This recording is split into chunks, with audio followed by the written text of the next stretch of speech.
Hey, what's up, patrons? We're kind of going by the seat of our pants on this one. We're trying something a little different, giving you guys some extra content, so you can enjoy. And we really appreciate you guys throwing in the buckaroos every month. So we want to give you something special. Today we got CB Smith with us, and we're talking about the book Frankenstein Unbound. And if you haven't listened to that episode yet, which I'm sure all of you have, but if our new patrons, or even if the old patrons haven't, it's a 110, season 1, episode 10, Frankenstein Unbound. You want to go listen to that before you listen to this, because we're going to break down this book in a little segment that we are affectionately calling Book to the Movie.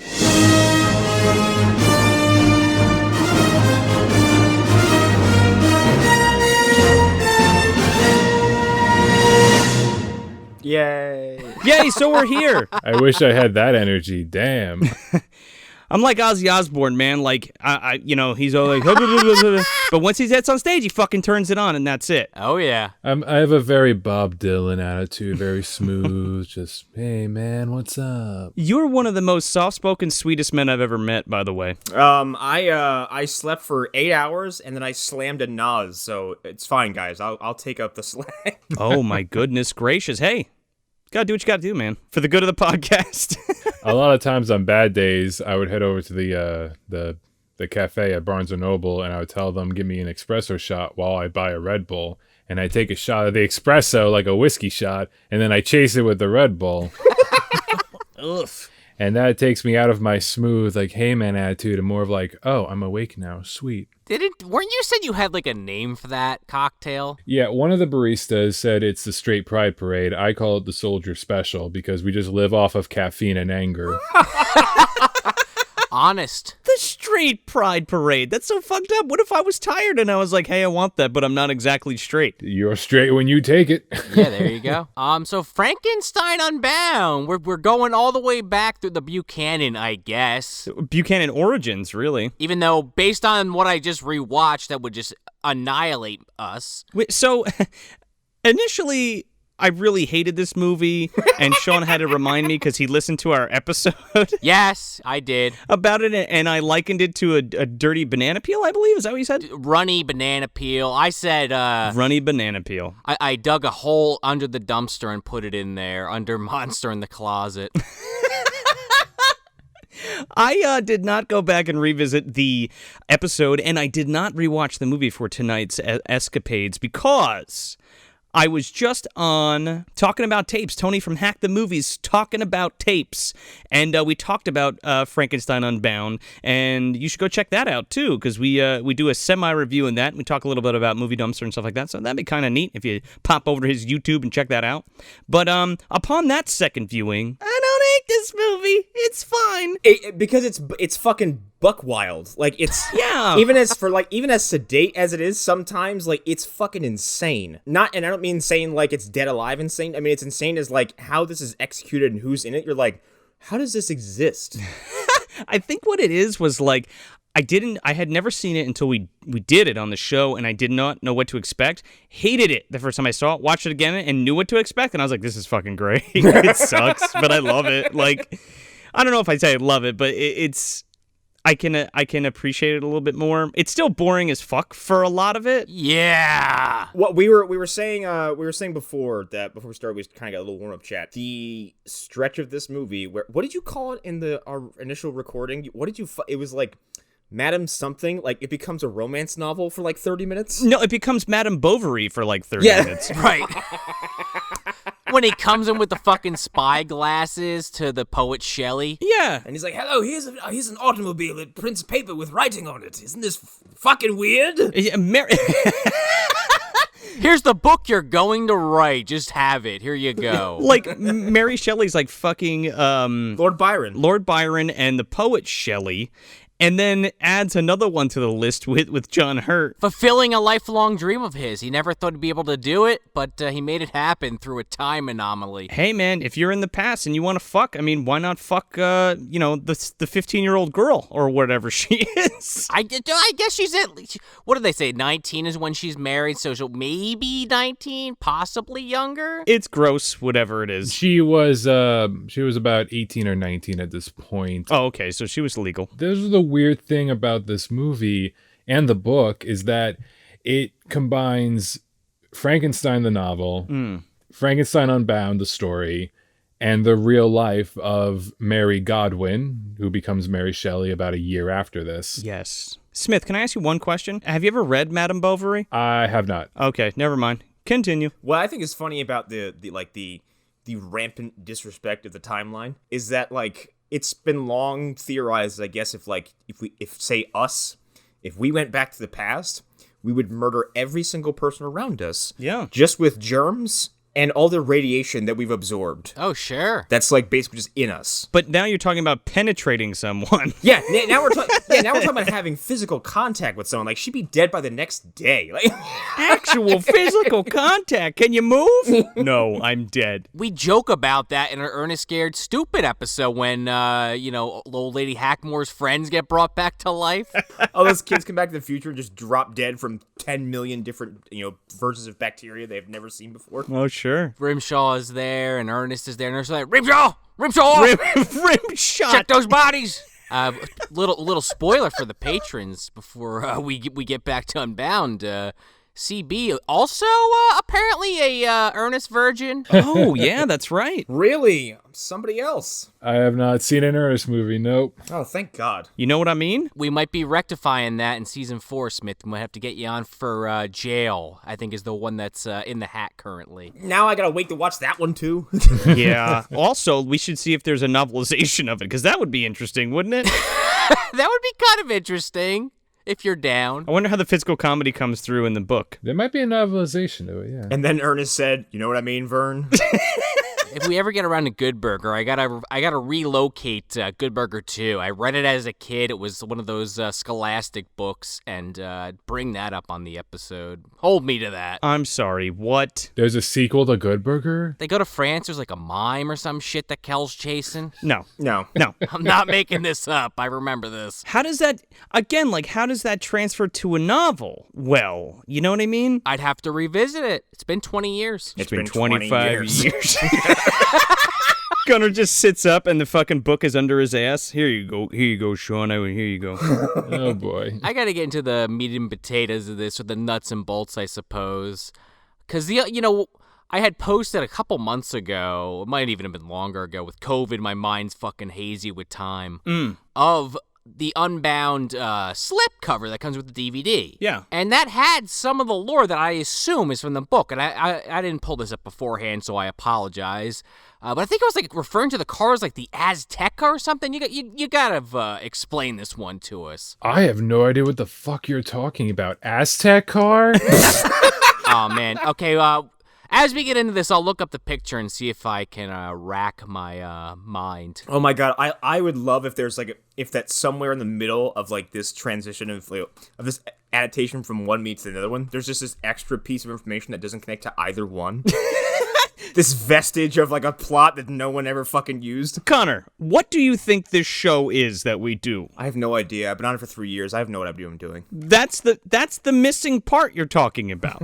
No, I think the Azteca is the type of car, in the real world. Yes. Okay. So I pulled it up. That's probably what it is, because the blurb that I was thinking of is the futuristic sports car, the Aztec, which features an onboard computer used in the film that Joseph Buchanan drives, was provided by some Italian car company I can't pronounce, one of Europe's leading vehicle designers. I guess that might have been the person, but anyway, doesn't have a name in the book is what I'm trying to say, besides baby. I think it's really weird that they would include that, because that's some shit I see from here's Robert Downey Jr. driving the new Audi from the movie Avengers Endgame. Sure. It's really high-end advertisements. Here comes Charlie Sheen driving the car from The Wraith. I wish. What is the computer inside the car? The computer's a completely movie thing. There's no computer in the book. Oh, Of course. Oh my god, I love it so much. are you telling me that car does not talk to that man in the book? No, I think that was a good improvement though for the movie. It gave a little like talking back and forth for a little kit. Yeah, a little kit attitude there. Oh my goodness. So you're telling me they did what Disney did with Grimm Fairy Tales, which is take a character who is talking to absolutely fucking nobody and give them an animal so they don't look crazy. It makes a little bit of sense because the framework of the novel is Joe, who is Baudelaire in the book. I don't know why they changed the last name. What? He's got a different name. Why? What is his name? Baudelaire. Ah, Joe Baudelaire. That's my alternate name. That is so stuffy and so British. But it fits. It fits, but I kind of hate it. And I like Buchanan better because of all the puns. Sure, yeah. I'm just wondering if they were like, nah, John Hurt can't pull that last name off. We don't see it. Yeah, super British John Hurt can't pull off Boodland. Yes. I don't know. Smith, I'm sorry. We've been talking a lot since we started, and we haven't given you a chance to like brief us on the novel itself because everybody's heard us talk about the fucking movie. Let's hear about this book, this fabled book that we've been dying to find out about. I don't even know where to begin, man. Okay, so here's my question, which might have been what you were leading into anyway. So on a rewatch, I was thinking about how Frankenstein opens, and I was mostly basing this information less on my memory of Frankenstein and more on your memory of Frankenstein that you put in your videos for taking a page. Right. And saying, okay, right, like the book starts with him, you know, doing these journal entries and talking to the captain. And then this movie starts with John Hurt walking in the ice, doing, I guess, like a quote-unquote journal entry, but really just narrating. That definitely is a callback to the original book where they're walking through the tundra, but that part is in the end of the novel. The beginning of the novel, this is going to be a lot of dumping on exposition because the book is just dumping everything on. Really? That's interesting. Okay, you guys ready? Yes. Oh, yeah, I'm strapped in. We start the book in the far-off year of 2020. Are you fucking shitting me? You cannot be serious. It's the reason why I picked this episode this year. I thought, oh, this is going to be great. I'm so glad you waited until the end of this year, too. If fate was a thing, it would be a book called Frankenstein Unbound. Frankenstein Unbound. Guys, it gets better. Oh my god, lay it down. Slather it on. The very first sentence is Joe writing a letter to his wife, hoping that the post office will send the letter due to all communications being cut off with the post office because of government interference. Oh my god. Eerie. Listen, we're gonna shut you down, Joe. Okay, Joe? I'm still president, Joe, no matter what you say, no matter what the votes say. Still president in this frozen wasteland. Hey, he made that weapon for him. He asked for it.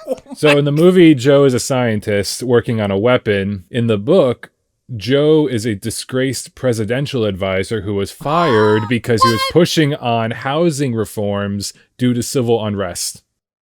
Wow. That sounds like Robot Jocks. A little bit, yeah. Oh my god, I don't know what to say. Jesus, that adds a totally different dimension to the character, but go on, I'm sorry. It takes place in New Austin, Texas, in New North Korea. Yeah. What? Bear in mind, none of this is ever explained. It just dumped on you, and you just have to kind of put the pieces together to figure it out. Apparently we lost the Korean War. And America is now, instead of North America, it is now North Korea. New North Korea. Like, that's the new North Korea? Hey, I don't want to jump the gun, but this book sounds like it sucks. Yeah. But, like, also, like, instead of the Koreans renaming Austin, Texas, they just called it New Austin, Texas. Yeah. Why? I don't know. It never explains it. It's just... I'm gonna keep going, because I already have thoughts. Yep. Oh, God. Again, this is all like the first chapter. It's fucking... Oh my god. Really? Yeah. How many chapters does it even take before he is like back in time in Switzerland? Actually, wait, no, I'm sorry. This isn't in the new North Korea shit is not in the first chapter. It's added on just like 5 chapters in when he's in Geneva, and he's trying to figure out like how to talk to someone. Oh, this isn't like New North Korea at all. I'm in the sticks now. What is this? Don't you speak Korean? I don't even speak Korean.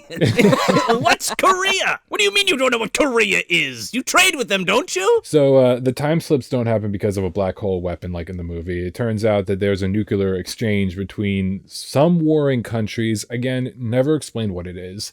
And we just kind of be like, oh, okay, there's slips of time in the universe, whatever. Everyone's kind of cool with it. What? Yeah. Okay. Just because? It just happenstance? Because of some kind of nuclear exchange between two countries, and it never explained which one it is. Are you fucking kidding me? So there's a nuclear explosion that causes time rifts. Yeah. Huh. Okay. Man, the movie's sounding pretty fucking brilliant so far. Yeah, I'm kind of liking it better. Just in comparison, because, like, having it happen off-screen is so much less interesting because, like, yeah, it's whatever. It's just been happening. Who cares? Yeah. It sounds like a big fucking question mark, even in the book. I can't believe the book is already making me bring this up, but, like, Dr. Buchanan making a giant, cosmic, stupid, like, reality-destroying weapon and then kind of, being undone by it, while then meeting Dr. Frankenstein, who is undone by his, fucking inhuman monster he's created, is a decent idea, and this catalyst doesn't really sound like it has the same interesting echo. It does not. Like, it doesn't line up at all. It's like, wow, Roger Corman's not a hack, is he? Roger Corman came up with a better idea. I'm jumping the gun here saying this, but yeah, the movie does actually try and do something with the material, while the material itself is everything that was a problem with the movie, just worse. Oh. But also better somehow. Keep going. Yeah, this is like a fucking car crash. So the kids having the bike funeral is in the book. Right. Okay, can please tell me they elaborate on this? It's dead. How do you know? She got a new one. Oh, okay. They elaborate on it because it's Joe's grandkids, and he's talking about how he doesn't understand how religion became like a thing. And this is my reading of the material.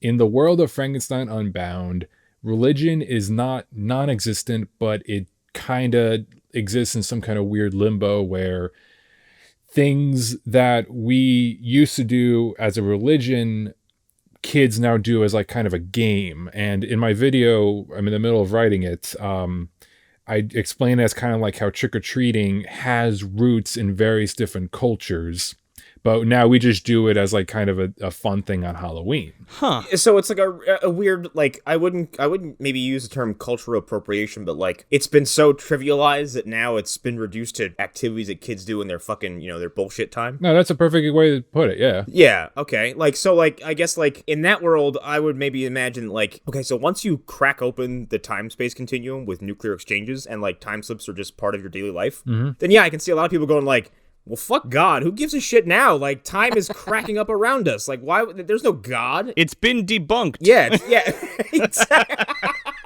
Look, there comes Attila the Hun out of the sky. Genghis Khan walked out of the corner store and then walked across the street and he disappeared. Now let's bury this bicycle because fuck it. Now let's bury this bicycle because God is dead. So the Hun sequence does not happen, but it's similar to a part in the book. Oh. So time slips will take sections of an area. In this case, it is Joe, his house, his grandkids, and his housemaid. They take them all and they go into different areas. So at one point, the house is transported to medieval Europe, and there is a knight that is attacking them. And I think they scared it away with porch lights. Okay, yeah, that would freak somebody out. That's awesome. Did they launch a cow at it? No, it just kind of, again, everything's so freaking vague. Yeah, but I would love to see that on screen. Like, someone's like just yelling at him and John Hurt's like, quick, the lights! Who think it's God?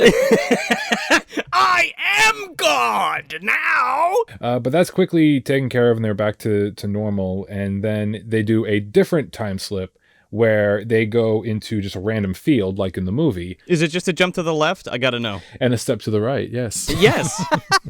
So Joe just kind of decides, like, I'm going to take a drive around. It'll be fine. Still, like, you don't care who knows at all. Nor does he care about his family, seemingly. He's like, I know this is temporary and it's locational, but I'll just leave. Well, he fucking tries to pull it off his wedding ring immediately. How much would I get for this? 50 francs and a trout. Okay, yeah, trade. Yeah, but now that I know that those are his grandkids, it's even more fucked up because it's just like, well, I guess I'm on my own now. Here I go. Yeah, oh, well, my family's dead. Grandpa, where are you going? Oh, yo. I made my family disappear. Exactly. So we're going to keep going with the plot, but just bear in mind, guys, that the way the book is written, it's supposed to be Joe talking into a recorder to make a record for his wife and his grandkids to hear if they ever find it. So bear in mind that as we go further. I got a question. Yes. Does he leave a recipe for the perfect omelet because it's made with 2 eggs, not 3? And don't use milk. Yes. That's a mistake. Deep Blue Sea, everybody. Anyway, go ahead. So Joe just decides to drive off, and he just kind of decides to take a nap at an inn. Oh my god damn it. I'm sorry. No, it's horrible. This is the laziest fucking thing I've ever heard. It is. Takes a nap. In the middle of the book. Here's a huge law dump. Now I'm tired. So his family is gone now. Like, the time slip brought them back to the present. And now he's stuck. Wait, everybody goes back to the present? Except for Joe, because he wasn't back at the house. Because he decided to take a nap at the end. Wow. You're telling me that he was zapped there Yep. with everybody in the same place? See, I thought you meant they were all zapped into different portions of time. Nope.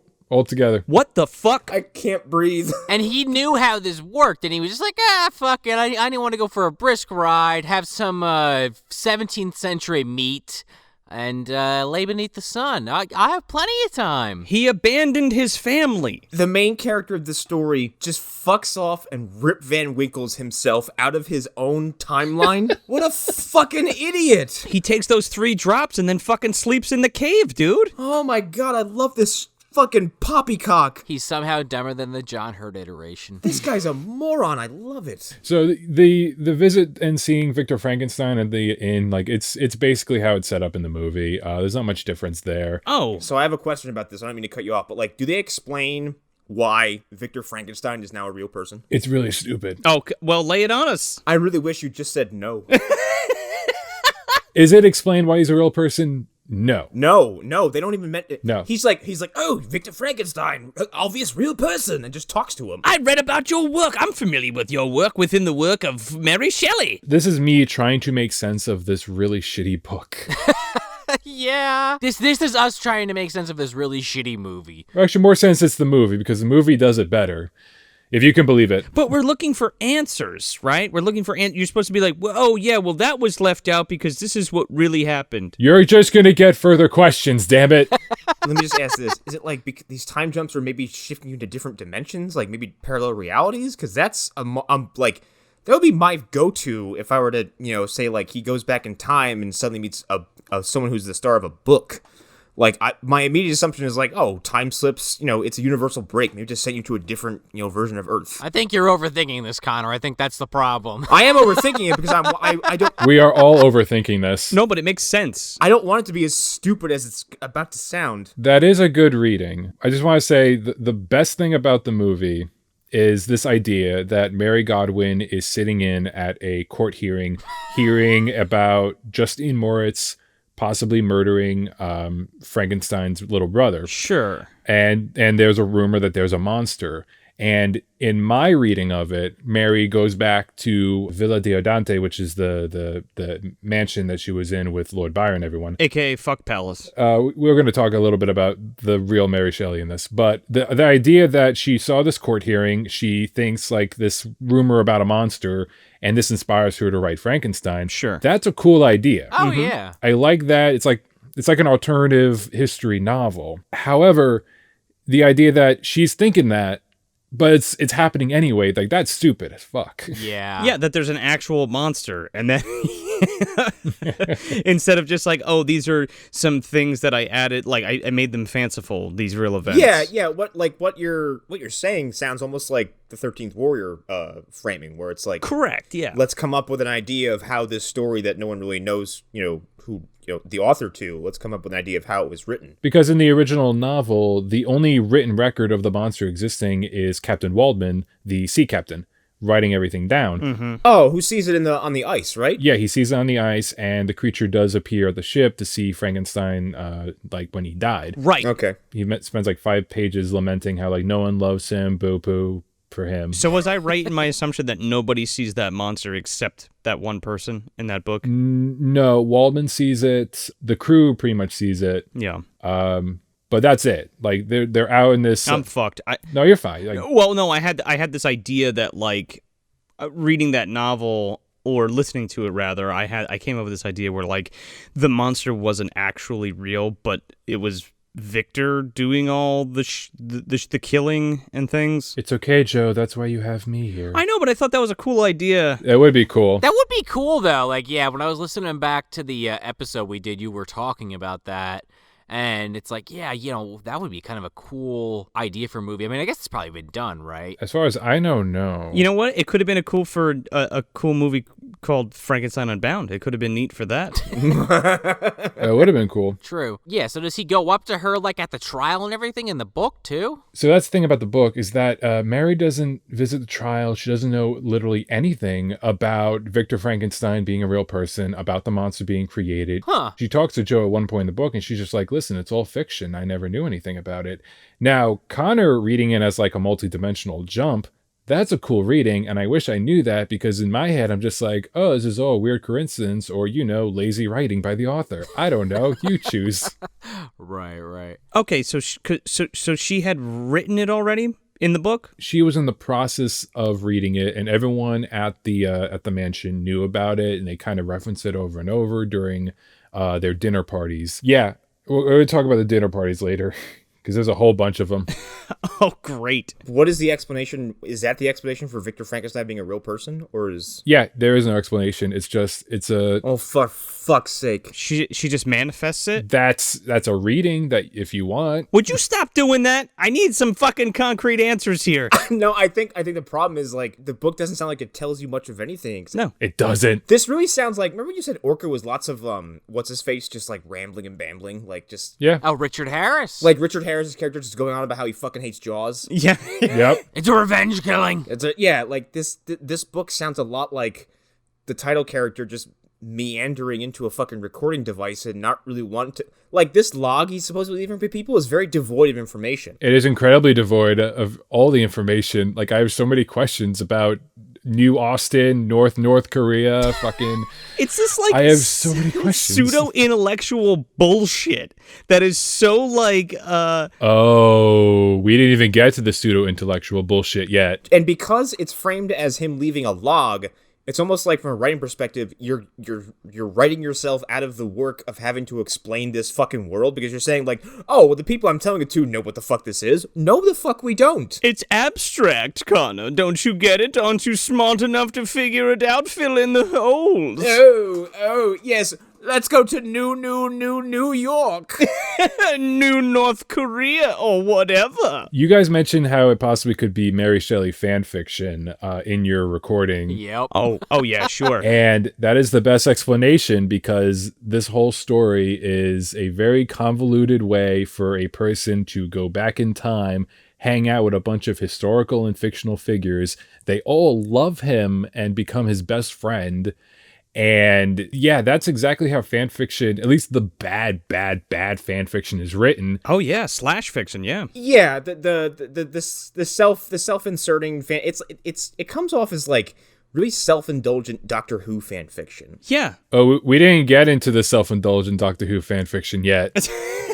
It sounds like just like a bunch of ideas and then like, oh, well, I just like who wrote this book? This guy named Brian W. Aldiss. And here's the thing though, is like he's kind of celebrated. He's got a couple awards. He's renowned for some of his stories and his collaborations and editing on short story collections in the 60s and 70s. Huh. He's not like a brand name like, say, like Harlan Ellison or Frank Herbert or Philip K. Dick of the new wave of science fiction, but he was he was pretty prominent at the time. Well, you say 60s and 70s, and I'm like, okay, so this guy's taking a handful of mushrooms and just writing this bullshit out, and he's like, you know what would be sweet? That's pretty much the new wave science fiction, yeah.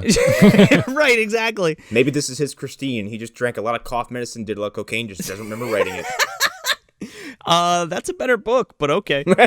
So how the hell do we get out of this trial scene? Like, where do we go next from there? Basically how the movie goes, he goes up to Victor Frankenstein first and is like, hey, Frankie, you have a monster. And he's like, no, I don't. Shut up. And then the monster shows up. Murder? Yeah, is that in the book? Murder? Is that in the book? I wish. That was like one of the more interesting parts of the movie. Congrats to the actor in that movie because he's the only one that's emoting during the whole part. Yes, someone found a way to fucking suck all the energy out of Raul Julia long before he even got cancer. And even in his fucking last role where he's sick every day, he is a fucking lightning bolt. Oh, yeah. Is there even the exchange where Frankenstein is admiring his watch, or, they're having that kind of, intellectual exchange about technology? No, he's selling the watch to a watchmaker, and the watchmaker doesn't like it because there's no gears or anything. And Oh, God. It has a whole story in a different direction. yeah. That's fucking dumb. Yeah, because, I much prefer, a science, he's fictional, but he's a man of science at the time, looking at this and going, immediately getting the wonder of it, being like, wow, this tells time, it has no gears, no moving parts, what is this? Yeah, but there's a parallel to his science there rather than just "Hey, mate, ain't no fucking gears in this thing. I can't do nothing with it." Ain't no gate, what is this? I'll smash it with my hammer. He'll give you, I don't know, £5. Get out of me shop. Cockney accent in the middle of Geneva. Now, how is the relationship between Victor and the monster in the book compared to the movie?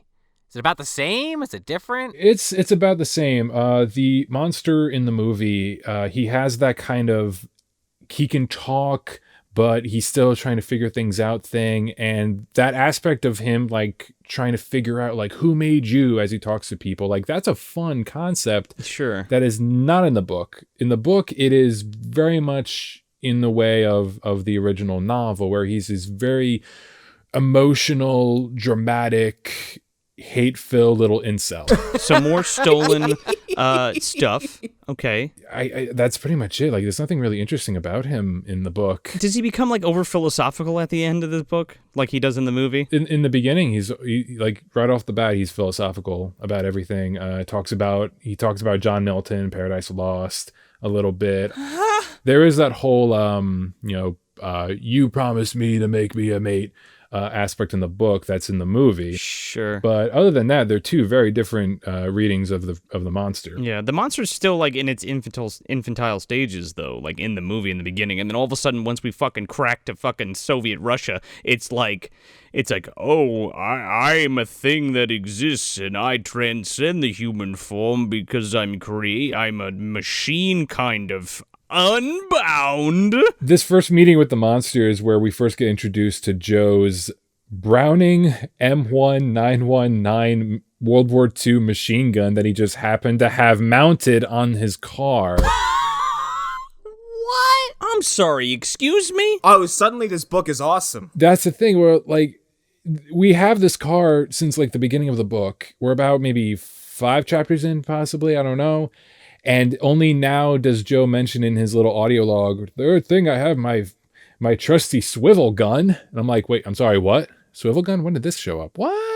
Gentlemen, say hello to the Chinese M1, M4 triple pulse assault rifle. Triple barrel machine auto 50 caliber blah blah blah Chinese M69. Auto cooling watertight motherfucking Frankenstein killer. So what does he do? Just point it at them and threaten them with it?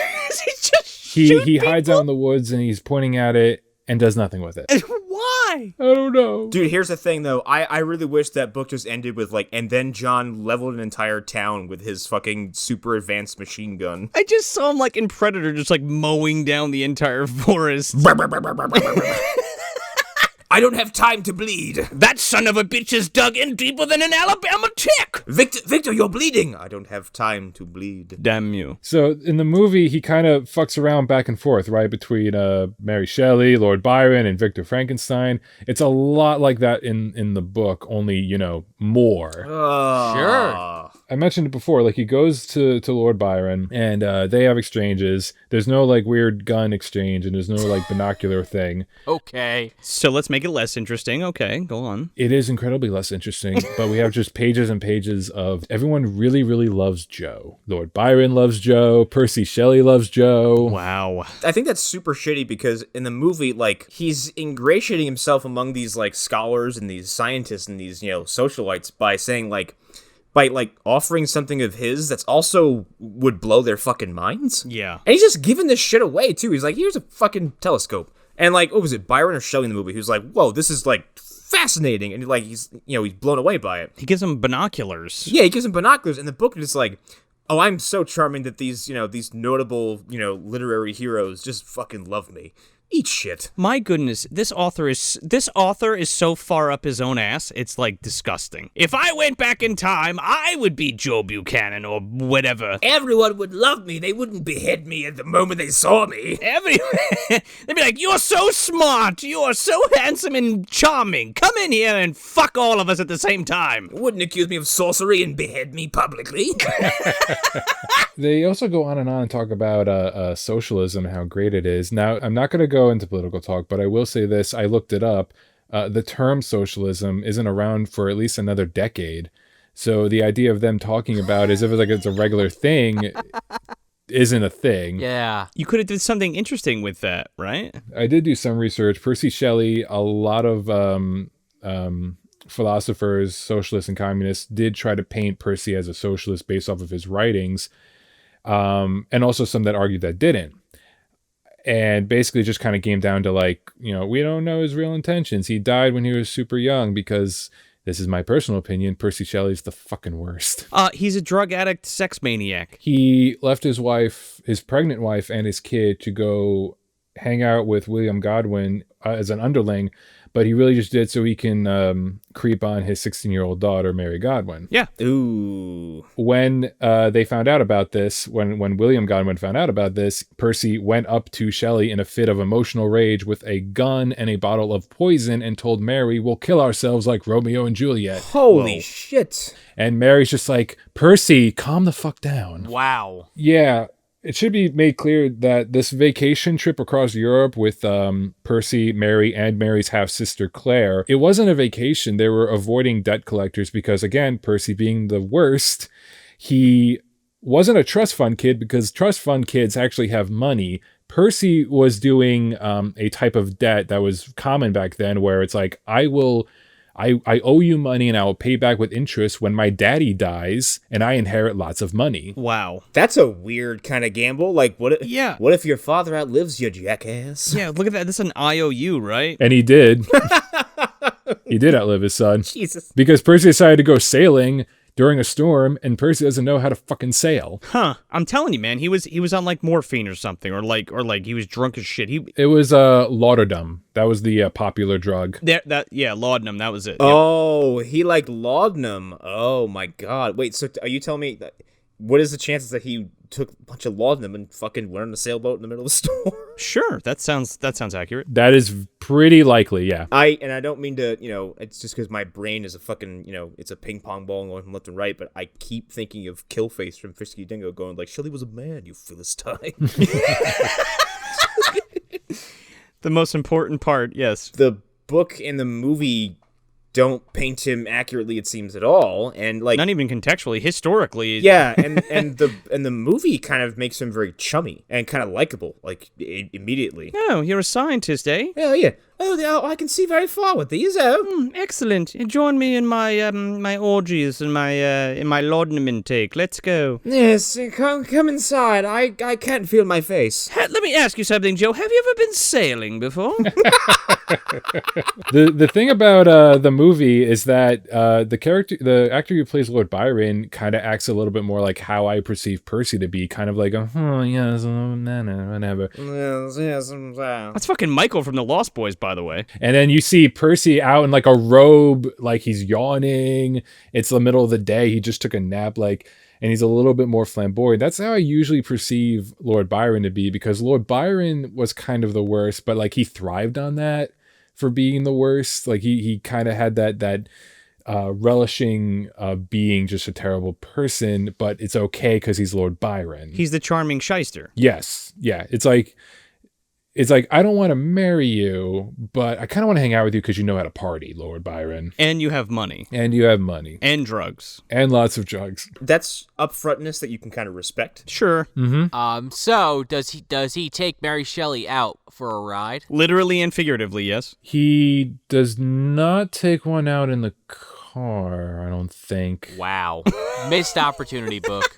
They did have sex a whole bunch of times in the book. Oh my god. Oh, man. Does he get her pregnant in the book? Not that I know of, no. That's not the point. But just... Okay. Oh, it's one of those abstract things, maybe. Oh. Well, that's the thing to remember is that, again, this is all an audio log that he hopes that his wife will find, because at some point in the book he does say, like, I miss my wife, Mina, so much. So why would he even mention this? So, by the way, I've had sex with a medieval poet 17 times. And he's a grandpa. Hold your fucking horses. What is this woman's name? This woman's name is Mina, that he's writing a diary. Like John Harker's Mina? Is that what you mean? I think it's just a reference, because Mina's still back in 2020. Ugh. No, I think that's what he's getting. It's like, it's a cheeky like this book's a Frankenstein book. Well, let me allude to Dracula. But remember Dracula too? Dracula Unbound. You know, the author did write Dracula Unbound. Excuse me? I'm sorry, what? He did? The author did write Dracula Unbound back in the 90s, around the time this movie came out, yeah. There's a fucking Dracula Unbound? Oh boy, Tony's gonna fucking lose his shit, dude. I want to know if Joe goes back in time To fuck Dracula. and fucks Mina. It's Mina, and he takes her back with him. and chucks Bram Stoker. Oh, God. Yeah, right. And the thing is, Bram Stoker was like notorious asexual. Hey, Bram, did you know that there's a man that lives down the street that sucks blood? You should write a book about him. I got a printout of it right here. Look, my car has it in the glove compartment. It's like diary entries or something. So this whole section is just a big old fuck around with a bunch of literary characters getting loved by them. Like, the plot doesn't exist. The only time when the plot comes back is when Joe gets arrested because Victor Frankenstein is missing, and they just think, oh, he's murdered, and this guy Joe, he's kind of weird, so let's just kind of arrest him. Yeah, walking around in his future clothes, driving his future car, that might have gave it away. Yeah, a little bit, yeah. This man is suspicious. And you think that maybe this plot will go somewhere, like maybe there's a court trial drama, and we have to talk about the monster or something, like something to call back to the Justine trial. No, what happens is Lake Geneva floods Geneva. Oh, my God. Yeah, they don't explain if it's a dam blowing up or something, like nothing. It just happens, and it almost floods Joe in the jail, but he escapes because he's just that awesome. They got a Deus Ex flood. We got to get a Titanic scene in here somehow. Yeah, pretty much. And it doesn't go anywhere. Never gets mentioned again. Joe just walks around the village and goes back to Frankenstein's castle. Oh, wait, we see Frankenstein's castle, huh? Yeah. And Frankenstein's there. You would think that this guy's missing. They would check the castle. Yeah, we just kind of see Frankenstein's tower in Unbound, right? It's like Frankenstein's barn in Unbound. So he goes up and visits Victor, and Victor's in the middle of making the mate. And this is like one of the more interesting parts of the book, because he actually gets into a little bit of detail on how this female's created. It's kind of weird body horror. I kind of dig it just because it's one of the few interesting things in the novel. They talk about how she has two spines fused together for extra support. The body is extra proportioned outward. No extra thumbs like in the movie, but... Okay. Does she have 4 eyeballs stitched together like in the movie? Oh my God, I missed that. Oh yeah, it's right on the cover. Yeah, it's on the cover, and if you zoom in, you can see it on the monster, but Oh, that's what you meant? I thought you meant she had extra eyeballs on the side of her head. No. It's 4 eyeballs stitched together in one socket. I kind of like that. That was cool, yeah. But that's not in this. To put on top of that, the mate also has... They go into detail about how she has a vagina and a working womb. I don't know how Joe would know that. I tried it out myself. Don't you worry about it, Smith. I talked to Rutger Hauer about this. The mate also has, as is described, a giant penis to pee out of. oh my fucking god, I just said Rutger Hauer told him about this. A fully functioning vagina. I was in that plane, and I put that penis on that monster. Wow. Why does it have a penis to pee if it has a vagina? I don't know. I think at one point in the novel, Joe does, he questions to himself in a monologue I wonder what Victor thinks about this. Oh my goodness. Oh, wait, I got the quote here. Oh, I highlighted it because it was just weird. Okay. The vaginal area served purely for the purposes of procreation, a sort of vestigial mock penis was provided on the thigh, from which urine could be expelled. On the thigh! I looked at this detail with some interest, thinking it would probably... I wonder if that could fit somewhere else. I looked at this detail with some interest, thinking it would probably tell a psychologist a great deal about Victor Frankenstein's thought process during this period of his engagement. No, I want to know Brian Aldiss's thought process for writing this. I want to know how Victor fucking Frankenstein, I don't care how good he is at putting corpses back together. I want to know how the fuck Victor Frankenstein managed to reroute the urethra of a penis into the bladder of a different body of a different gender. What the fuck is this guy on? He stitched together 4 different eyeballs, man. He knows how to make a pee hole go to the other thing. And then he just stuck it in the thigh? What the fuck? Yeah, loose penis on the thigh. What is he gonna? What does he think that the bride's gonna fuck itself when it's sitting down? It's a loose stick on your thigh that also functionally urinates? What the fuck is this book on? I don't know. Wouldn't it be funny if I put a penis on a thigh? Wait, it'd be even funny if I made it pee. That's where the pee comes from. But you can't fuck it. Now you know. Now you know what it's like to live in my brain.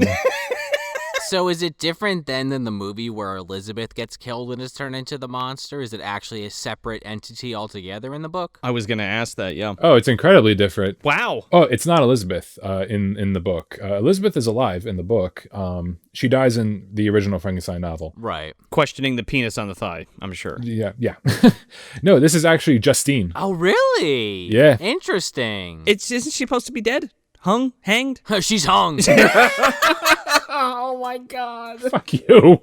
How, Justine Firehose, is that what they call her now? Oh yeah, right on the thigh. Oh my goodness, he abducts the body of Justine and makes it the bride of Frank. Is that in the original book? No, in the original novel, Frankenstein begins creating the female creature, and he has this revelation of like, I'm going to create a whole other being that has her own thoughts and like ideas and agency. She may not accept the monster, and now I just have 2 really pissed off lonely creatures that just want me dead. But maybe they'll kill each other. Either they kill each other or they want me dead, and because of that he doesn't create her, and then that creates Frankenstein the creature to go kill Elizabeth. Yes, that's right. Yep. The interesting thing is that the 1994 Kenneth Branagh Frankenstein kind of takes this aspect of this novel and does that for the movie, where Justine's body became the main body. Really? For that movie. Tony was telling me about that some of the stuff, well, not necessarily from the book, but from Unbound, there's a lot of parallels in that. The De Niro one, right? Where De Niro's the monster? Yeah. Yeah, I haven't watched it yet, but he was telling me about that. So, TBD, we're going to be talking about that. Yeah, I kind of want to look into that now. That is interesting. Like, there are some parallels, and it's kind of weird when you think about it, because that movie came out 4 years after this one. Insanity. So it's possible. Feels like a completely different decade. Both of those. At the same time, though, it's entirely possible that they both came up with the same idea differently, because you only have a handful of, well, that's going to sound fucked up. You only have a handful of dead women to create your female creature.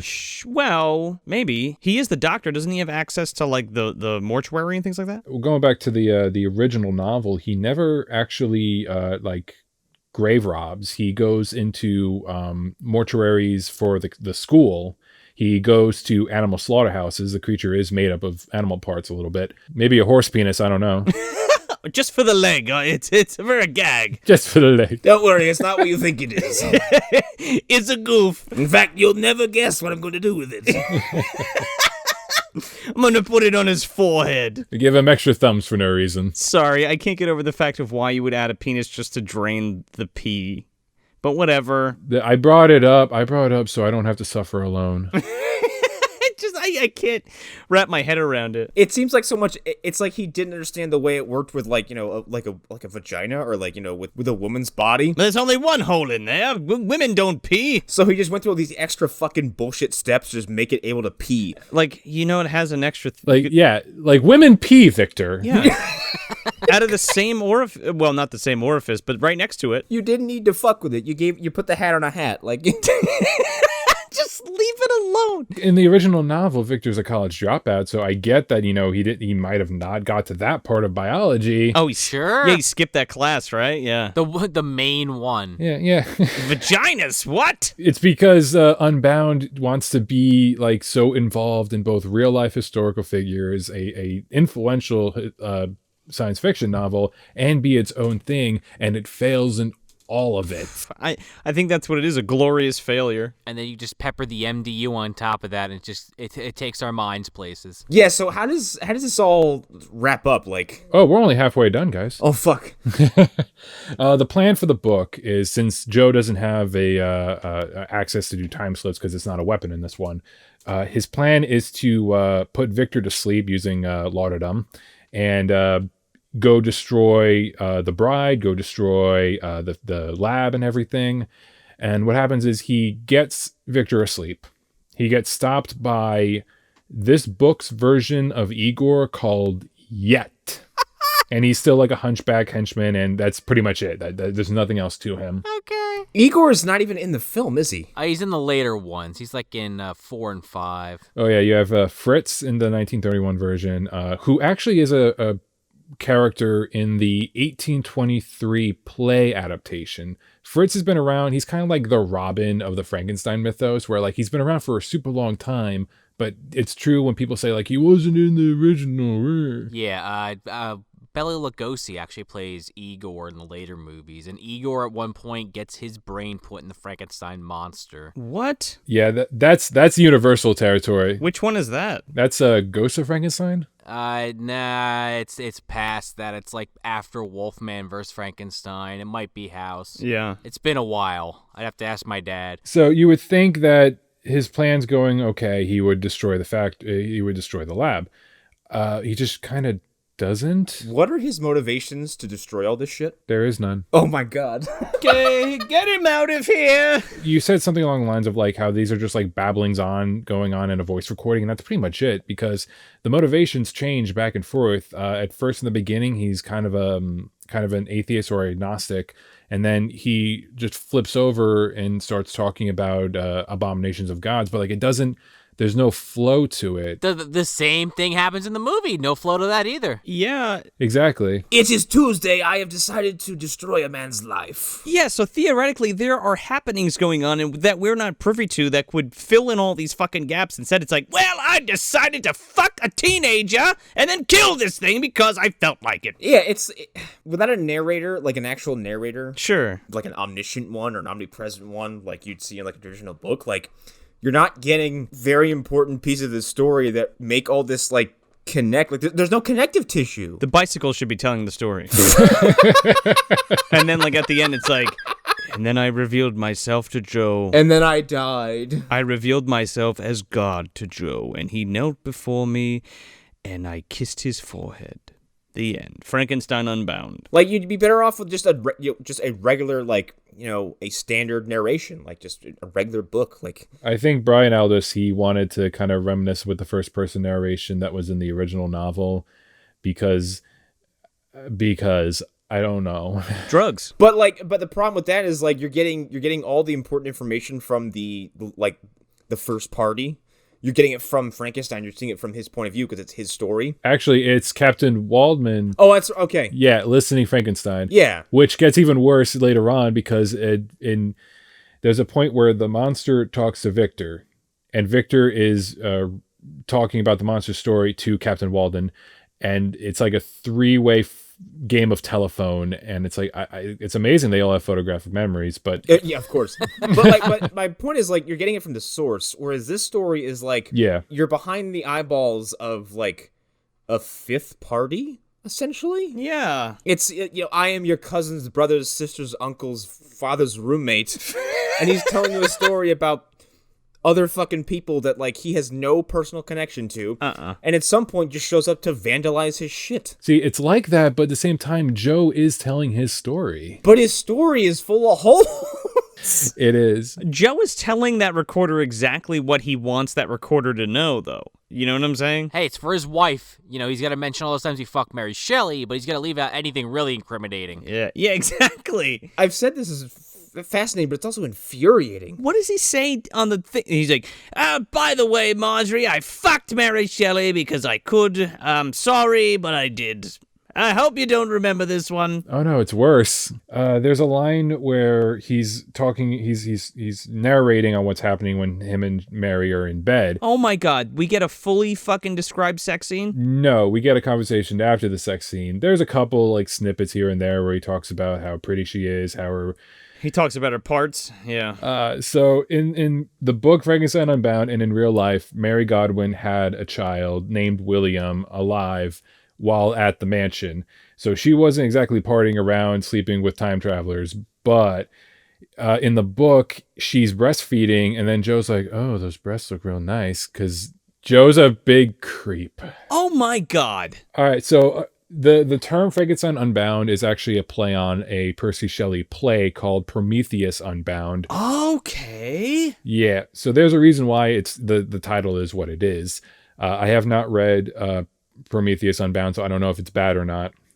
But yeah, the term Unbound is kind of a thing that's been going on for like the last 2 centuries around Frankenstein. Wow. Blowing my mind right now. That is way more interesting than what is actually happening in the book. The term unbounded in this book, it doesn't, the movie tries to do something with the title while the book has like a few things called unbounded. I think Mary confesses that her love is unbounded to Joe because Joe is just that awesome. I read it from the movie anyway. Like Unbound was like this will be forever. Like that is kind of Joe Buchanan's curse. You know what I mean? Like this will keep repeating itself over and over again. Well, he even says in the movie like this is my Frankenstein is basically like this time fucking dilation that he caused that essentially destroys the world in the movie at least. Yeah, he feeds his Frankenstein. Yeah, the movie actually does like a better job than the book in trying to create a message of some kind out of this mess of a book.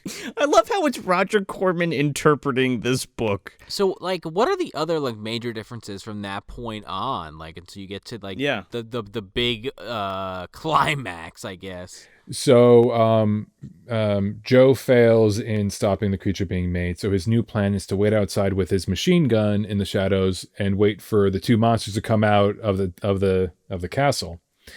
And just mow them down.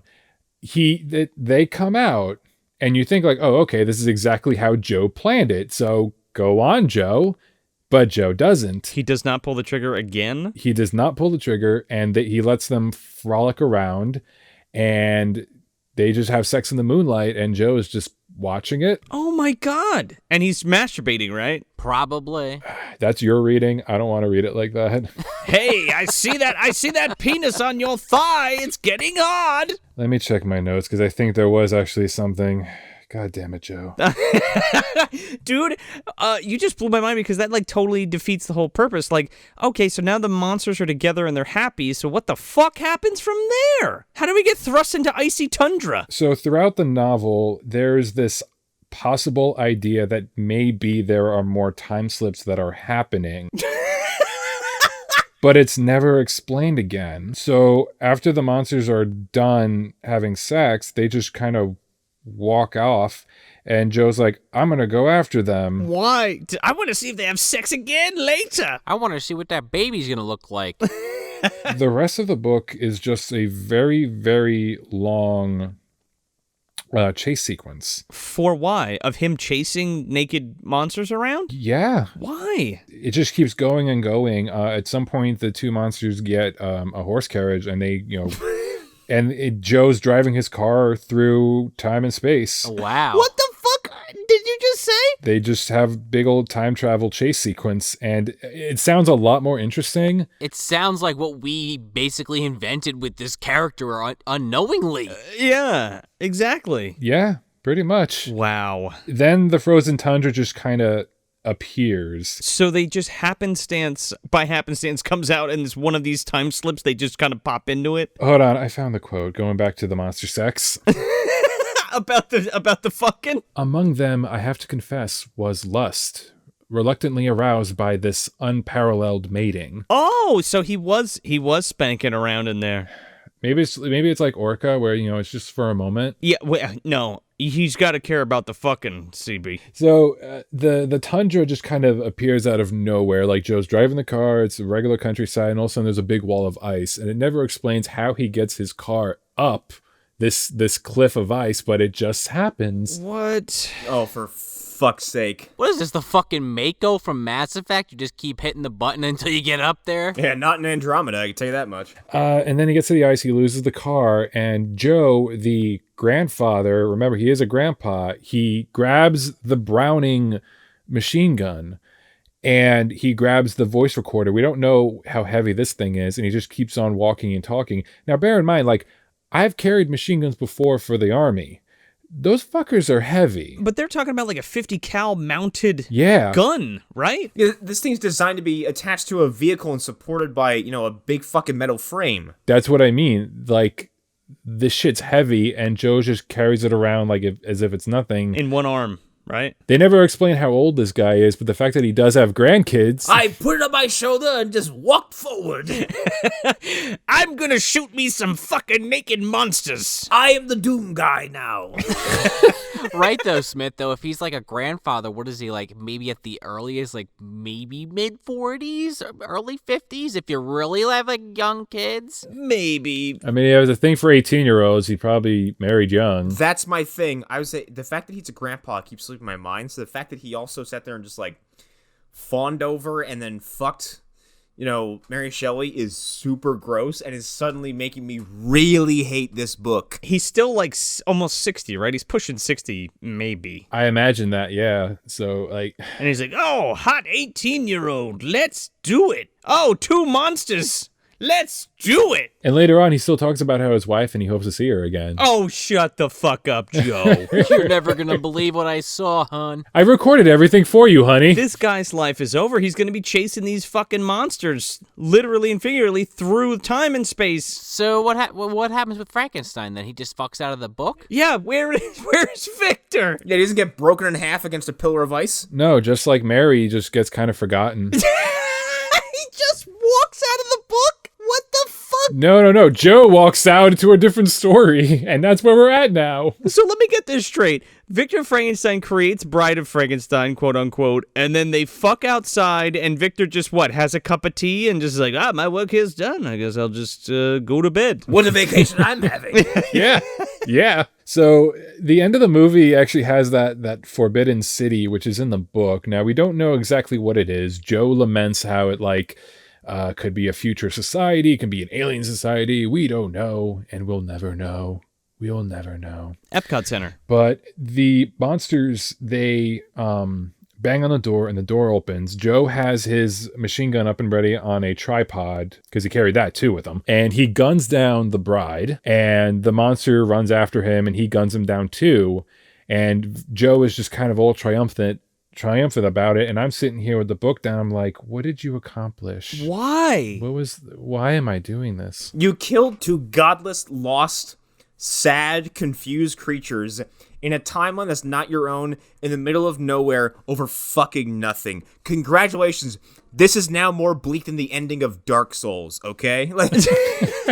They were abominations against God, and they needed to be taken care of. With white-hot lead. By holy warrior John Boodland. Because Joe finds God at the end of the book? Question mark? The last passage ends with Joe staring his gun down at the exit or the entrance of the city and waiting for anyone to pop out. He's going to gun them down too. Why? What? It says here, so I would wait here until someone or something came for me, biding my time in darkness and distance. What the fuck is he talking about? I don't know. He's going to either freeze to death or he's going to shoot an innocent person. Okay. He ends up like that guy at the end of The Thing, the Swede, the Norwegian. Now you're making me think of a better movie. And he's like, all right. Much better. That's the end. That's the final passage of the book. That's the end. Yep, that's the final passage. Roger Corman turned a fucking pile of shit into a mountain of gold. Yeah, well, a mountain of shitty. A polished turd, if you will. Yeah. A polished turd, yeah. Yeah, I mean, comparatively speaking, like, he took something that's like, this book sounds like fucking nonsense. It is. I can see the allure of being like, we should turn this into a movie because it's stupid. But the amount of work they did to make the story that we saw Right. feel more complete, and even that we saw feels kind of fractured and you know, kind of displaced. The amount of work that Roger Corman must have had to do to adapt this to the screen sounds kind of ridiculous and daunting, to be honest. Like, because this book sounds like bullshit. There's a reason why this was his last film, you know? Honestly, like, just hearing this, I don't hate the movie, but I will freely admit that it has flaws. But now I'm looking at it even, you know, with even rosier goggles, because this book sounds agonizing. It's very confusing. I finished the book and I watched the movie and I sat down for a minute and I was just like, what do I do with this? No, and that's like, you're not just reading this for fun either. Like, this is a project for you. Like, this is a kind of a thing you do. Like, Yeah. sometimes, like, when I watched like Pluto Nash, that felt like an earnest waste of time if I wasn't doing it for a show. Sure. And like, this book sounds like an earnest waste of time if you weren't doing a project around it. And even that, doing a project around it, like doing this for a reason, sounds just fucking awful. Like, Sounds arduous. yeah, it sounds like a chore. The two other times I've had this situation happen to me was when I did Peter Benchley's Creature, which there's so many differences between the book and movie. It's like, what do I do with this? How do I do it? And I think I personally fucked up on that video because I don't really talk about either or. I just go on weird rants about sharks and cancer, and I personally want to know about that because that interests me. I think I did a good job talking about that. I did not do a good job talking about the book or the movie. Yeah, I need to know about the book to the movie with Coach. But as far as this goes, like, I think the movie is the ultimately better telling of the story because it decided to try and make some kind of sense out of this nonsense by having Mary at the trial. It's trying to actually connect the two story arcs together. And the fact that they're trying to keep that idea of Frankenstein being this this overly driven scientist, and the fact that like every actor is so subdued in their performance kind of adds to that, because Victor in this movie is pretty close to the novel in terms of characterization, because I can see Victor seeing his dead wife ripped apart and the only thing he can do is marvel at how strong his creation is. right. Yeah, I'm going to make a lofty comparison right now, and I'm sure some of you are going to gasp, but this sounds like when I saw Zack Snyder's Watchmen and I got to the ending, and he swapped out the squid monster for Dr. Manhattan.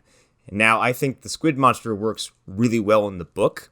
I think for a movie, you'd have to spend an extra 30 minutes or so explaining that. And I think reshifting the focus of the ending back to Dr. Manhattan really works. And I think this movie, like Frankenstein Unbound, abridging all of this poppycock and including themes from the original novel, makes this story a whole lot tighter. That being said, it's still a mess. Like, Still incoherent as fuck. Like, yes. Yeah. Like, the movie is still kind of messy, but like, it really sounds like a much tighter version of this story. there's no real point is my problem with it, because it's like, okay, I went back in time, and then it's like, and then he just had an adventure or whatever. Yeah, and this book sounds even more meaningless because it ends with this dude in the fucking snow with a machine gun going, and then I'll kill the next person who says hello. Again, there's huge gaps missing. Like, something happened to this guy.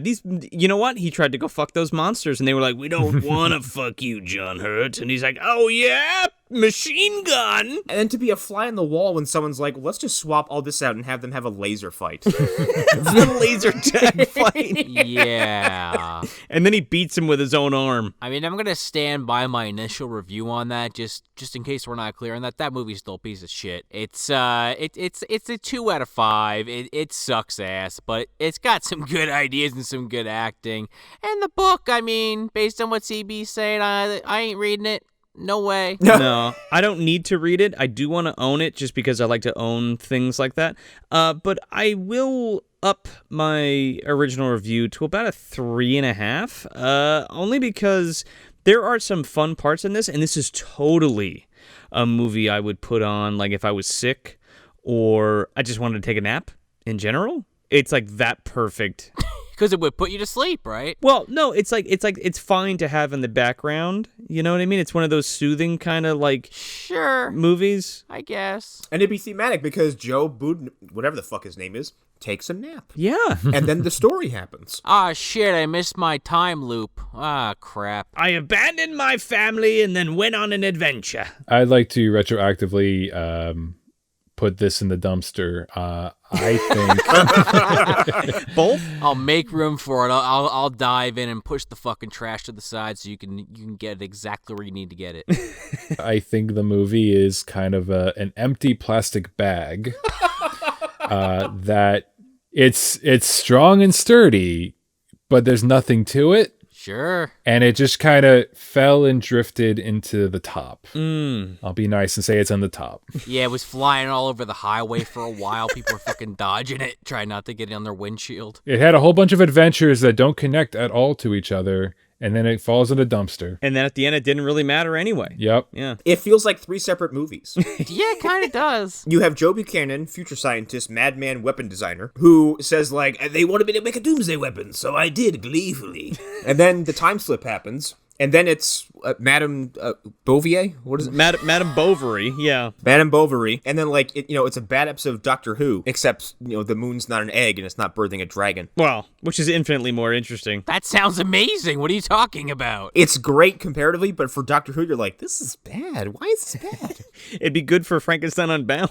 Yeah, exactly. And then you have the ending where it's the laser tag fight. Unearned and nonsensical? Right. Unearned and nonsensical, but compared to, and then I murdered them with a machine gun in the snow for no reason, that also feels extremely unearned and nonsensical. Sure. I'm also still not sure how Buchanan figured out how that weapon worked at the end of the movie. He's just like clapping his hands together and shit, and it's like firing lasers at the monster. Well, to be fair, he does figure out that everything in that laboratory is responsive to him. That's what the Unbound comment is about. I think they even said, like, Hello, Joe. Welcome back, or some shit. yeah, I think the laboratory recognizes him because it's based on his work. Mm-hmm. So it's like he just happens to stumble upon some. Well, it lets him in, and then the fucking monster blows through the wall. Yeah. One of his many labs around the world, of course. And that ties back to, like, he created the doomsday weapon he created is what throttled him through time, but then it ends up saving his life at the end, but he's still marooned in the fucking future wasteland. Like, Right. Yeah. there's ambition there, but it's hollow. Yeah, well, the idea in the movie where he basically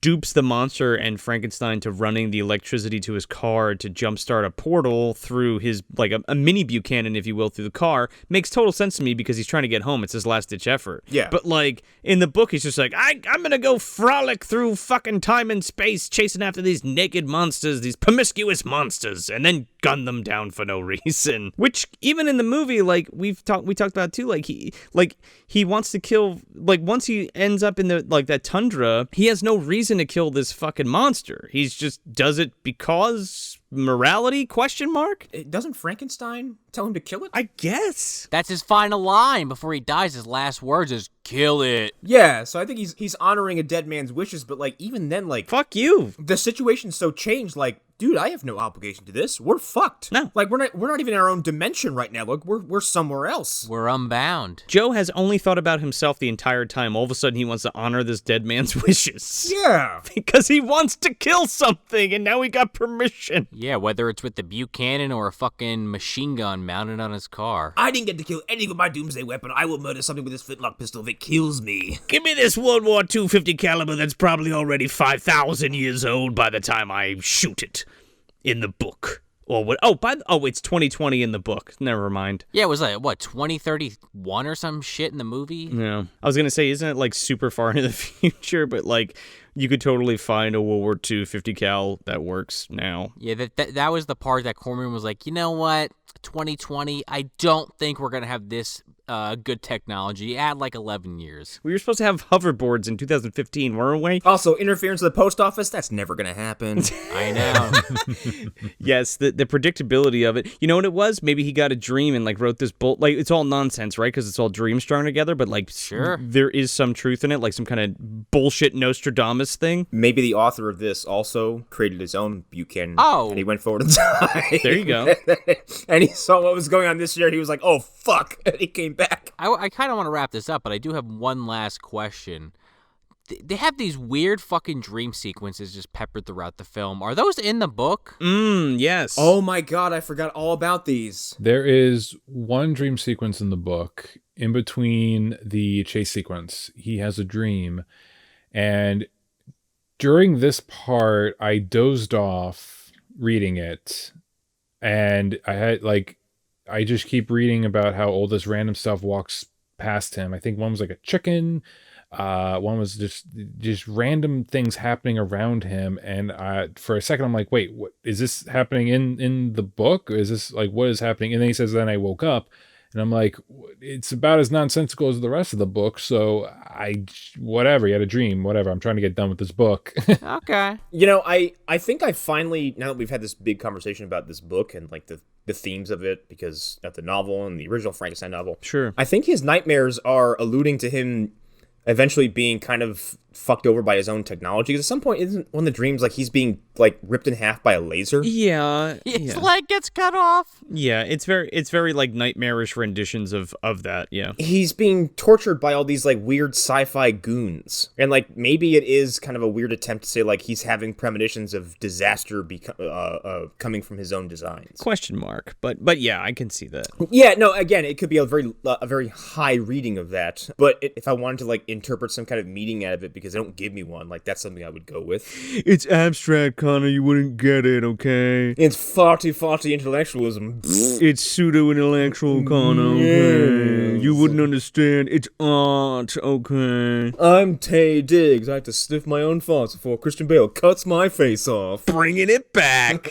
But unless there's anything else you wanted to talk about, Smith, I think we're going to call. I'm glad I came over. Oh, it was great. I'm looking forward to your video. When is that coming out? Is that this month? Is it in November? It's definitely going to be in November. I don't want to set an exact date. I already recorded the voices today. I got to edit that down. Then I got to record the videos. Okay, and where can people find you? I have a YouTube channel, obviously, because we're talking about it. C.B.Smith. I talk about books and adaptations. My more famous ones I've been getting a lot of hits on are Full Metal Jacket, Bambi, and Naked Came the Stranger, of all things, because there's another C.B. Smith on YouTube, and when I made the name, I didn't realize that. No sweat. Damn you, other C.B. Smith. Yeah, he's a lot more popular than me, and I don't think he released anything in a long time. Well, crib 'em. There you go. And there's also this episode you did that was pretty good, I have to say, on this movie Orca. So maybe check that out if you're listening to this episode. Oh yeah, totally. This little movie. Oh yeah, there's some people with me there. I did a crossover. I'm not sure. Yeah, I don't know. Something about it. I don't know. I didn't think that I was going to talk this much about Frankenstein Unbound this year, or that it would come back in such a big way. And I don't think it's going away for the foreseeable future, because there's still more to discuss via Yes. Mary Shelley Unbound and Prometheus Unbound and Frankenstein with Robert De Niro and fucking Dracula Unbound now. It just... Dobby Unbound. Well, and here's the other thing too. I'm glad you said that.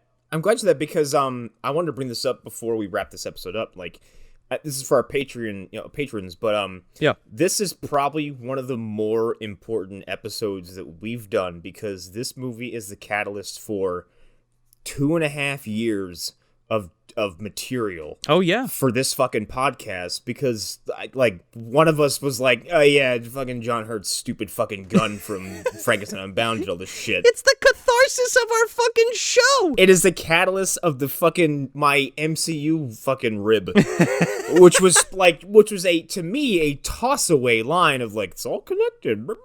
Because at the time I was just taking the piss out of Marvel TV and Marvel movies, Sure, not at all being connected, because they were being run by two people who hated each other.